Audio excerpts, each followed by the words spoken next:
wow, Genesis games. Shuck Rock 2, wow. Home Alone, wow. Subterraneous, Streets of Rage 2, oh, Pat Riley Basketball, oh, Super Nintendo games, oh, Dirt Track FX, wow. Home Alone 2, wow. Madden Football, Lock On, oh, ooh, a Honeybee. Oh, these games are all great. They're great. Oh! Oh, wow, look at the Nintendo games. There's so many of them. If I didn't have them all, I'd be even more excited. Mega Man, oh, Golden 13, oh, Castilian. Oh, wow.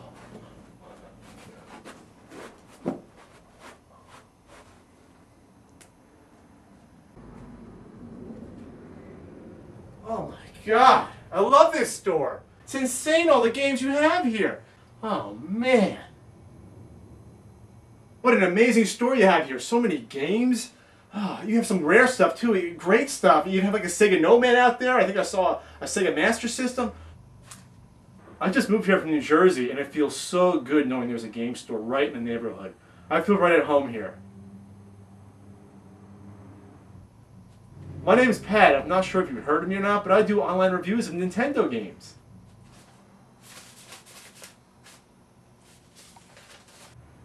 Okay, busy I take it.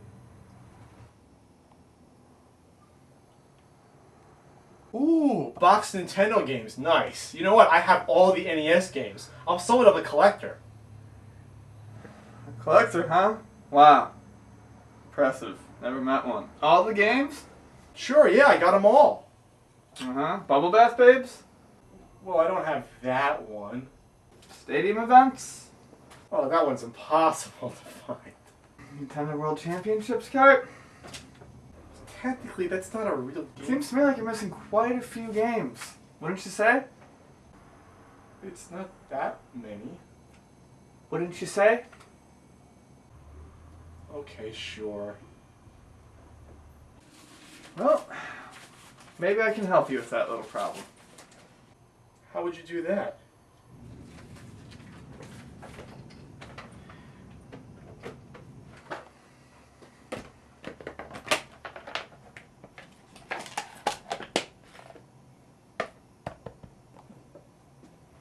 Whoa. Is that what I think it is? Yes, it is. That is a Caltron 6-in-1. Definitely one of the rarest Nintendo games ever made.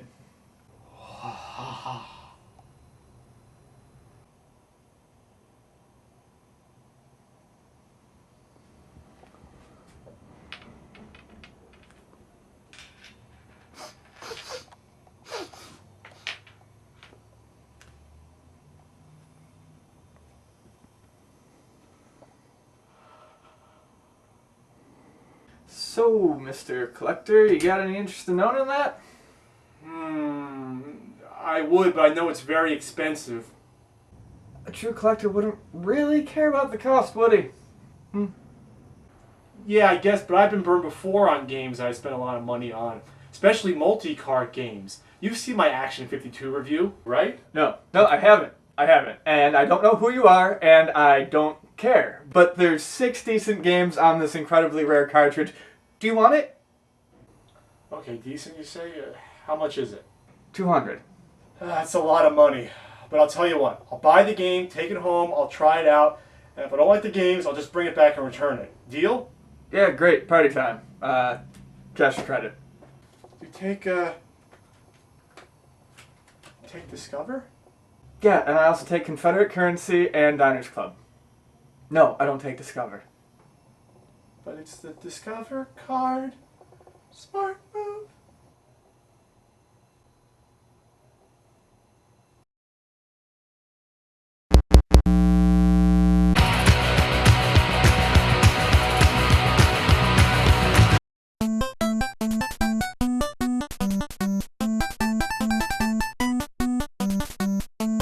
Six in One was a multi-cart produced by Caltron, a Taiwan-based video game company. Unlike most US multi-cart NES games, which usually contain pirated copies of existing games, every game on the Caltron cart was an original. Well, at least in theory, I'll get into that. My copy here is a video rental, which is not surprising since unlicensed games were extremely hard to find outside of video rental stores. The artwork on the game cart gives you a good idea of the fun to come. Let's see, you have a Transformer with an undersized head, a hick getting a hernia while carrying a box, a shirtless Aladdin, scary Cupid dolls, a chipmunk with a shotgun, and, aw, look at the crack-addicted mouse. The strangest part about the label is the hot selling phrase. That's a strange way to self-promote your merchandise. How can it be hot selling if you just released it? Huh? And who would read that and think, wow, this must be true, I must buy it? If you put most awesome game ever on a box of Deadly Towers, that's not gonna help. Okay, Caltron 6-in-1 time. $200? Let's see if this was worth it.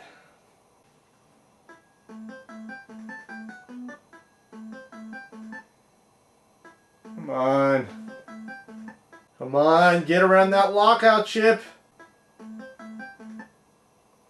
Oh. All right.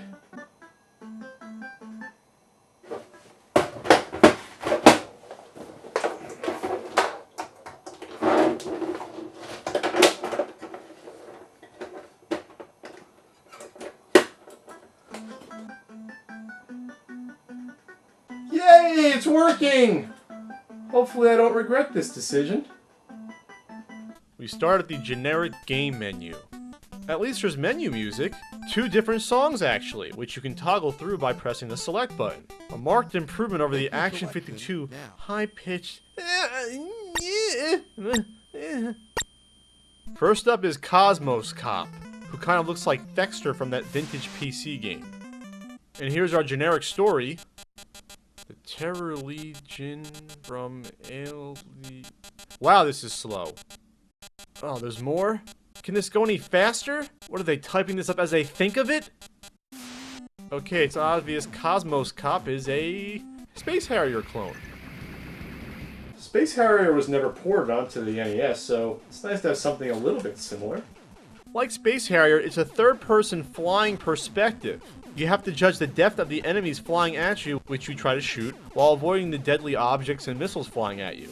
The movement of the enemies from the background to the foreground, however, is not smooth, probably due to the limitations of the system. There might be a reason Tengen never tried to port over Space Harrier. The game is very difficult. Look at the pattern of the enemy's fire. It covers the entire screen almost. Sometimes it's very difficult to avoid getting hit. Oh my god. Not too enjoyable of an experience. Little too much action on the screen. Aha! Time to go back to the main menu. How do I do that? Don't tell me I have to reset the game and risk it not loading up.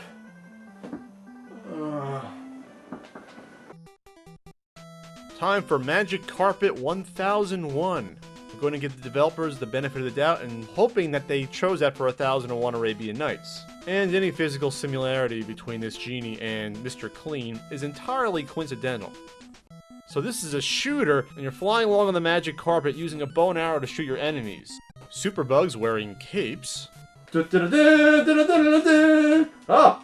Stoned psychotic bees. Orange birds. And rocket-propelled Persians, who happen to be the most annoying and difficult enemies. On the surface, it looks like an awful Color Dreams game, but it's not bad. The game mechanics are solid, it's not a broken game. Ah! Flying Jawas! There's just nothing that stands out about it, good or bad. It's just an average game. But there is a cool boss. Look, it's the witch from the TurboGrafx game Magical Chase. Time to hit reset and go on to the next game. Balloon Monster. Aw, the little boy lost his balloon. He's crying. Oh, get over it. So you're a little Boy Scout, not a chipmunk with a shotgun. And you're shooting... Well, these are bubbles, not balloons. Wait a second. This reminds me of another game. Well, not just reminds me of, it is another game. This is a blatant ripoff of Buster Brothers, which was on both the Super Nintendo and the TurboGrafx 16 CD system. Yes, this is in fact Buster Brothers, although a very terrible clone of it. Just like Buster Brothers, you have to shoot the bouncing balloons. However, here, they quickly lose momentum each time they hit the ground, bouncing lower each time. You can't jump or duck to avoid them. You have no way to avoid them unless you shoot them quickly enough. After a certain point, you won't be able to, and they'll slowly bounce towards your helpless Boy Scout. Combining this aspect of the game with one-hit deaths was a poor decision. Awful. Game is barely playable. What's next? Oh, these unlicensed carts really are a trip sometimes. Program by Chris, graphic by Julia, music by Martino, hardware by Gary? You know you're in trouble when everyone who worked on the game can fit on the title screen. And there's no last names. In Porter, you're a warehouse worker or something.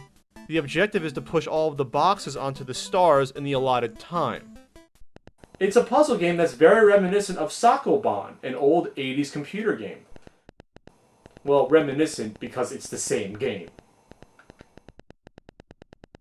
It's a simple puzzle game in theory, but it does require some thinking. And as you move on to the later levels, it does get difficult, as you can only push and not pull the boxes. If you push a box into a corner by accident, you'll be stuck and have to restart the level. I do like Sokoban, but Caltron's not exactly winning originality points here. If I wanted to play that, I would just break out the old IBM XT or Tandy. Hell, I can just break out my TI-83 calculator. Well, stick with what works, I guess. You figure out the puzzles. And you move your guys, move the box, and...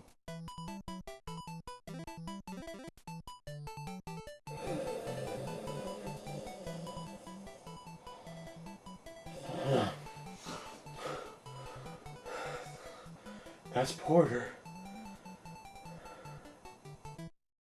Adam and Eve. Oh wow, 2-player mode. They don't look like Adam and Eve, they look like cave people with bad tans. So you're apparently Adam, or the Jolly Green Giant's son, and you're flying around in this balloon trying to kill those... I guess they're snakes in the Garden of Eden, but they look more like worms. Happy worms! I don't want to kill these guys. Aw, those snakes look too cute to be the devil. I don't want to spell it out, but yes, this is a balloon fight clone, which in itself was a clone of Joust. So you're playing a clone of a clone, albeit with very bad controls. In order to get any air, you gotta really pound on that button. Very strange game. Besides popping the worm snake balloons, you have an apple that you get for bonus points. In the Garden of Eden, very bad things happened to Adam and Eve when they ate the forbidden fruit. God gave them the ability to feel pain, to die, and having to work for a living. He didn't grant them bonus points. Not sure where Caltron got the inspiration for this game, unless I'm forgetting one of my Sunday school lessons. Genesis chapter 5, verses 8 to 21. And so the Lord spaketh unto the man known as Adam, I, your God, shall giveth you a purple balloon for which to battle the army of floating smiley pink demon worms. Adam replied, God, are you out of your mind? Why would you create smiley worm demons that I have to fight? The Lord responded, I was bored. And that's Adam and Eve. Hit your enemies from above, watch out for the pointy stakes, and enjoy the really cute music. Which sounds like... God, it's the music from Streamers! Love that game! I want this remade on the 360 or Wii, damn it! Bookie Man. Okay, I'm a bear in a mask with a bowl of honey. This should be fun.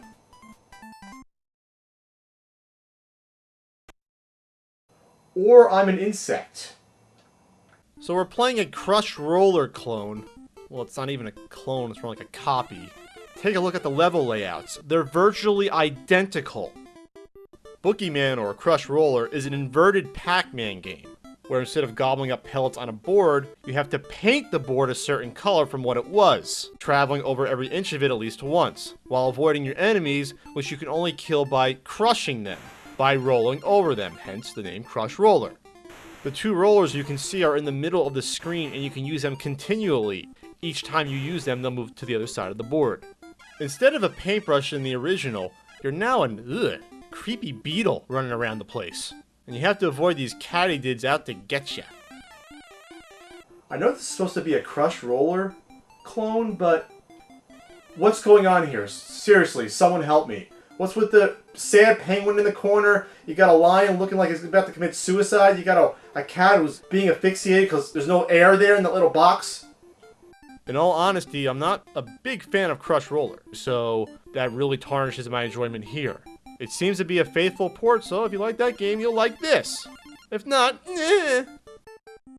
And that's it for Caltron 6-in-1. 200 bucks? Did I really spend 200 bucks on this?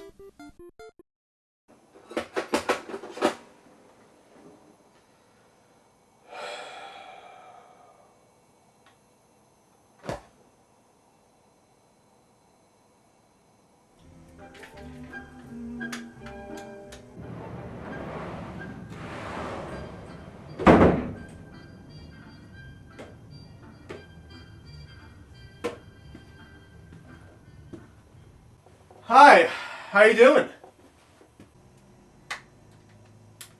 I came in here earlier today. I purchased the Caltron 6-in-1. Gonna have to be a little more specific. I don't have time for this. The games in this cart were mediocre at best. I just simply don't agree with your assessment of that game, sir.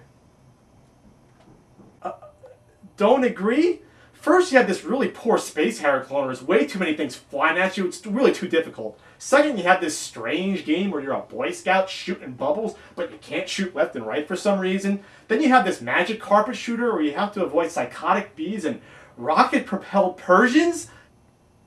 Okay, I admit I like that one a little bit. Then you have this balloon fight clone where you're Adam and you're fighting floating snakes. Yeah, must have missed the Bible story on that one. Then you have this ho-hum puzzle game where you're pushing and pulling boxes around. Haha, yeah, that's great. Finally, you have a game called Boogeyman that's so perplexing that even if the programmers themselves explained the concept to me, I still would have no idea what the hell was going on. Sorry. Yeah, I wasn't listening to you at all. What? Whatever. Either way, this game is not worth $200. It's worth about $12.79. So I figure you owe me a refund of $187.21. Either that, or I just return it and you give me back my money entirely. Frankly, dude, your estimation means absolutely nothing to me. And your story's not helping you either. Excuse me? And we don't take returns. Wait, but you said... I lied. I don't know what else to tell you. I just wanted you out of the store. But we do exchanges. Okay, that's fine. I did see a nice ColecoVision set out there. On everything except for the Caltron 6-in-1.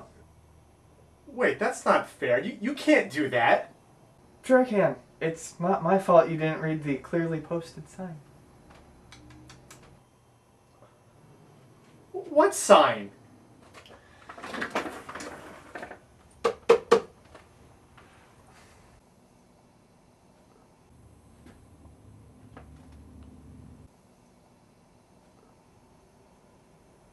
No retinas or Excalibur on Calcutta Sexy Games. Not getting your money back, son. This is an outrage! Unacceptable customer service! Anything else I can help you with today? No, there's nothing else you can help me with. I want to speak to your manager. This is not good. I don't like this. This is the worst customer service ever. Your attitude is the pits. I'm never coming back here again. I will never buy anything here again. I will take that.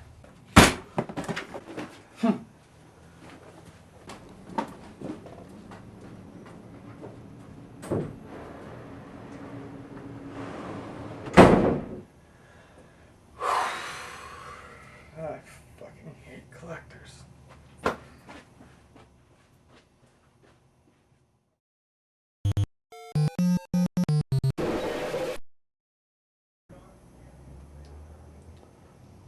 You can't get away with this. Sorry. I saw a really good ColecoVision out there. On everything except for the Caltron 6 and 6. Right. We do